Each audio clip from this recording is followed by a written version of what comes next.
Hi there, welcome to the third video of the Kamakya series, and please consider becoming a member of the channel. Consider pre-booking the PDF for $11. It will have all the information in one go because some of these videos will be for members only. And do drop me an email if you want to book a reading, tina@tinahills.com, astrology, or my workshops on the Dasha Mahavidya, Kamakya herself. Now, let's get back to the point when I was discussing that Kamakya Mata grants all desires, right? So if you want to say, for instance, get a job, break a curse, win back an ex, right? If you want to be attractive to people, if you want to speak in a certain way and be listened, be heard. For instance, if you have a highly afflicted horoscope, highly afflicted horoscope, then praying to Mata Kamakya will actually greatly alleviate your situation.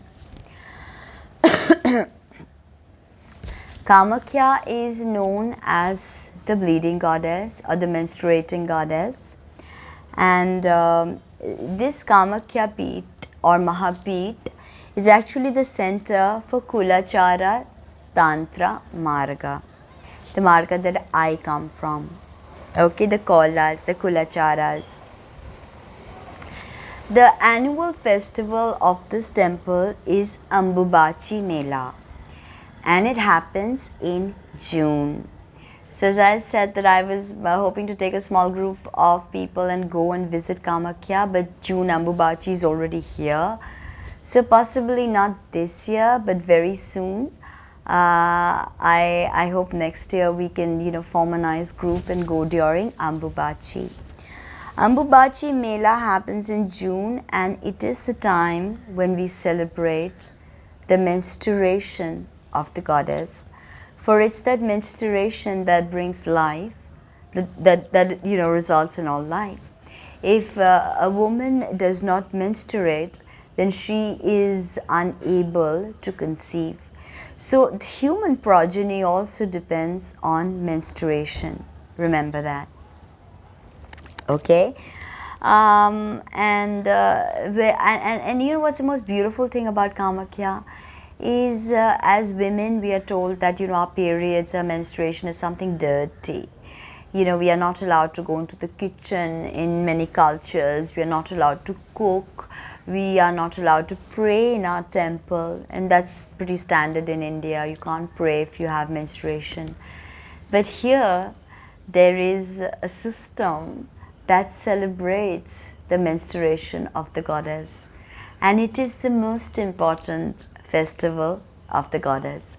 Immediately you realize by the way it treats the menstruation, the most dirty part of a woman, the way it is so very sacred, the way it is so very holy. Immediately you realize how important femininity or womanhood is for Tantra and Tantrics. So the Shakta Marga is actually such a powerful way to celebrate womanhood, to celebrate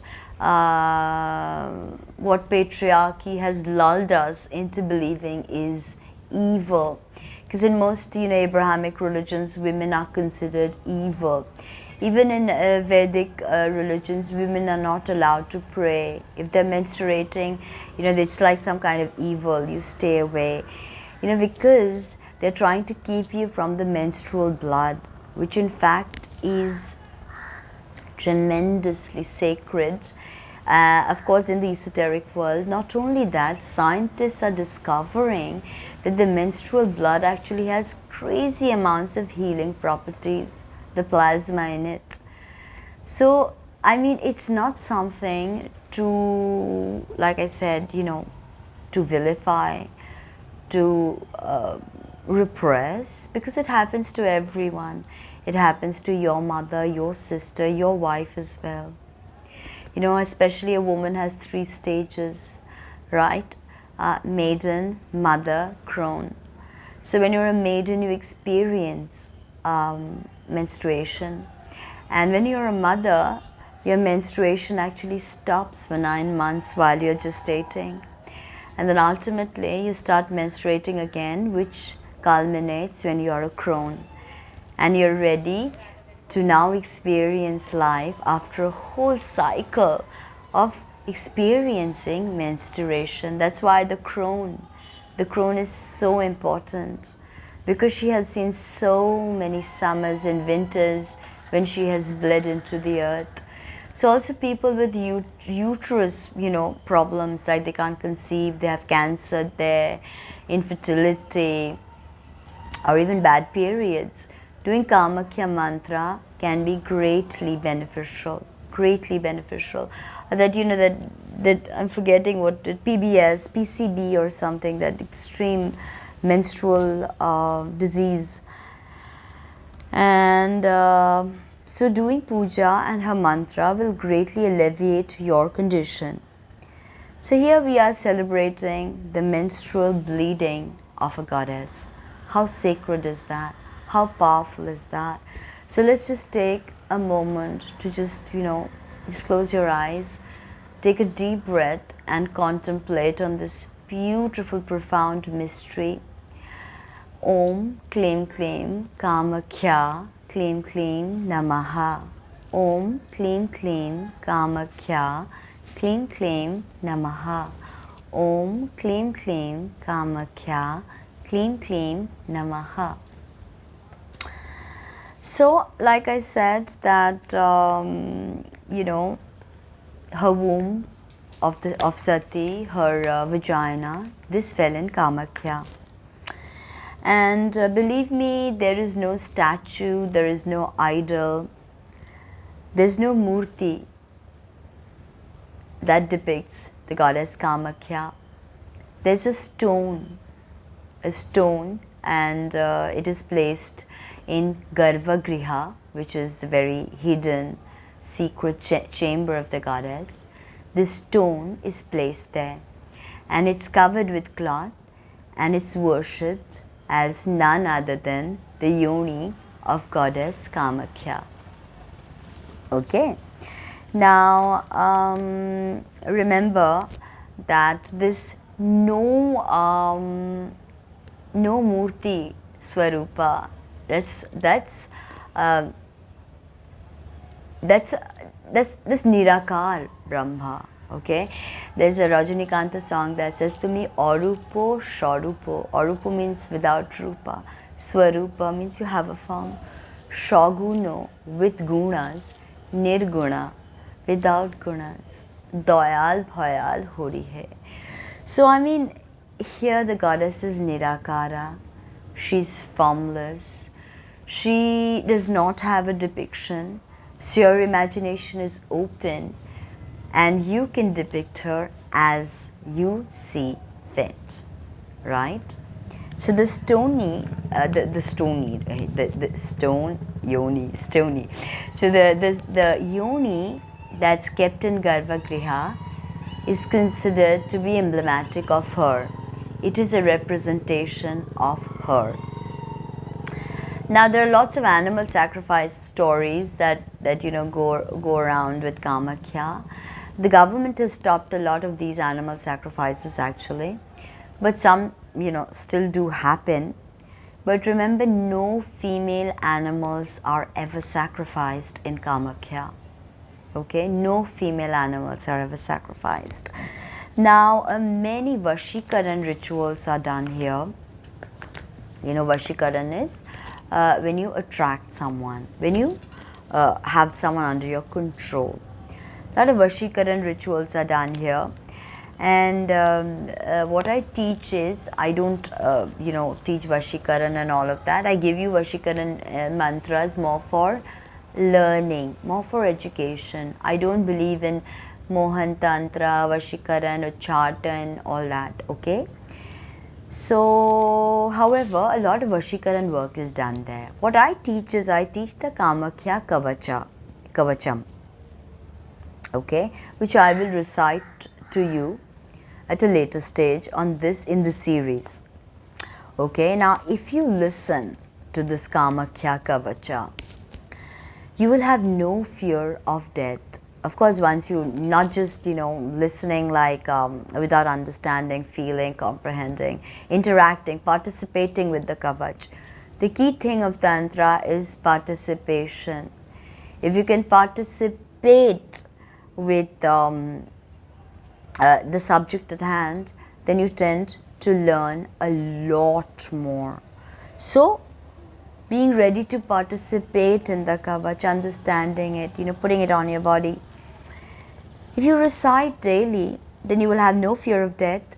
No ill-fated events are going to strike you down, literally, like the Tower moment. And ultimately, you shall achieve moksha through the Kamakya Kavacham. Now, reading of Shaaradatantra provides us with details on the importance of Kamakya. Shaaradatantra, it's a text, okay? Now, many worship Ma Kamakya with Panchatantra, right? And this Panchatantra is Tripura Tantra, Shaaradatantra, Kameshwari Tantra, Kamakya Tantra, so on and so forth. 5 Tantras, Panchatantra. Some actually also worship through Dakshinachara, some just worship through one Tantra, maybe just Shaaradatantra, just Kamakya Tantra. Some, an amalgamation of many Tantras. So, it completely, depends upon your sampradaya, how you wish to do her puja. Now, when we think of patriarchy and the suppression of the goddess, and the bastardization of the goddess religions, then once you also look at the condition of women in the world, then you immediately realize that the divine feminine is hard to reach. Okay, the divine feminine, because a lot of the women are also into toxic masculinity, and not only are they into it, they are also enablers of patriarchy, tools of patriarchy. So that quintessential divine feminine, whether you call her Sarala Kali, whether you call her Mary Magdalene, whether you call her Ma Kali, whether you call her Kamakya, it's hard to grasp the archetypes, because we've been fed so much garbage by patriarchy about how Eve was created from the rib of Adam, how Lilith was exiled from the Garden of Eden because she refused to have sex in the missionary position with Adam. So Adam wanted someone who was subservient. He did not want an equal. So this I think this is the original sin, but and then of course the snake tempting, the tempting of the snake from the tree of knowledge. Snake is the Kundalini, Hasaus, and the Kundalini, it has all knowledge. You become Trikaldarshi once your Kundalini awakens. You become all knowing, and that is why, because the Kundalini arose, they were thrown out, right? So these kind of stories, they've just kind of, really perverted the aspect of the feminine and what it means to be a female, femininity. Then on the other hand, we have industrialized agriculture and the desecration of female cows and the way they are treated, just as milk-producing machines. Everywhere we see the feminine is, literally vilified, tortured, desecrated. So it's very hard to connect to the divine feminine, is my point here, right? But her presence is easily perceived here. Like you will be able to hear sounds like this or Payal in the winds over there. And this is speaking from personal experience. I mean, I also used to hear Om come out of the Sahyadris when I was living in Khandala. I could hear the mountains saying Om, Om. So, you know, I heard the mother's bracelet. I heard her anklets. So it's a very powerful place to perceive the divine feminine presence. It's a very powerful place to perceive this. Now, of course, once the yoni started to fall from the heavenly realms and it fell on earth, it turned to stone. All of the angas, right? My family is in Kalighat, and that's where the little finger of the goddess is. That's also stone. Actually, my great-grandmother used to open up the temple after a bath in the Ganges and used to sanctify that particular little finger. They're not allowed to look at it directly. So there, you know, very, very precious connection to the goddess. Now it is said that in Kamakya Mata's body, there exists Lakshmi, Saraswati, and Lalita Tripura Sundari and Matangi, right? And in her body, in her form, in that stone, right?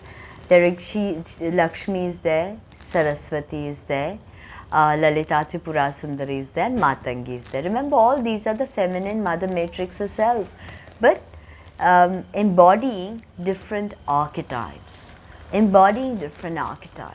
Right? Lakshmi Shreem, Saraswati Aim, Lalita Tripura Sundari Panchadashi or Sodashi Mantra, and Matangi again Aim. Matangi is also the consort of Uchishta Ganapati, and she is the Mantrani of Lalita Tripura Sundari. She exists on the left of the goddess in the main Avarana. Now, right in front of the Yoni Murti, right, there exists Ganesha, known as Siddha. You know the 32 forms of Ganesha, there's Siddha Ganapati. And right in front of the Yoni, the stone, the mother's Yoni, there exists Ganesha as Siddha Ganapati. Now, the goddess loves Parajita flowers, and which is actually an earthly version of the Kalpavriksha. You know, the Kalpavriksha, the wish fulfilling tree. Kalpavriksha is such a vast subject, I can make a separate video on that. So the Devi loves Aparajita. So if you can offer her Aparajita flowers, she will indeed be happy with you. For that Aparajita is none other than an earthly Kalpavriksha. So Aparajita is actually a wish fulfilling tree. If you don't know what Aparajita is, just go on Google and type Aparajita flower. Now Vishnu is called Pandunath here. Okay, Pandunath, and there is the Brahma Kund there, Brahma Kund, that is said to be built by none other than Brahma himself, the Brahma that made our universe. I told you the infinite numbers of Brahma, Vishnu, Maheshwaras. Now, this Brahma Kund in the Kamakya temple is said to be built by none other than Brahma himself. And also in the temple there exists Siddha Kunda, Amrita Kunda, and Kama Kunda. Ganapati exists as Siddha Ganapati, right opposite the Yoni Murti. Now Kamakya is also known as Kalaratri Dirgheshwari. Kalaratri Dirgheshwari. And there is also a form of her called Prachandika. You know Chandika? Prachandika, like tremendous Chandi. The yoginis in attendance are Kushmandi and Kotishwari. These are the two yoginis who are forever with Kamakya. Okay? And their names are Kushmandi and Kotishwari. Now there is a skull of Mahadeva, okay, in his Aghor form in the north side, and he is known as Bhairav, and his Bhairavi is Chamunda. Aim Reem Claim Chamundaya Vicha. And the sacred Ganges flows through Bhairav and Chamunda. Okay, and of course Chamunda has a Bhairav. One of the other forms, okay, he's got Sadyojatat, Ishana, Aghora, Sadashiv. Now, one of his other forms, Sadyojatas, his skull is known as Amritakeshwar, okay, Amritakeshwar, and his consort is Durga, known as Siddha Kameshwari. Okay, so the version of Shiva known as Aghora, his consort is Chamunda. His version is Sadyojatat. His consort is Siddha Kameshwari, who's a version of the goddess Durga. Okay. Now, I don't want to continue on in this video. I'll see you later with the fourth video. I think it'll be the fourth one, yes. So I hope you're enjoying this. Like, comment, subscribe, share.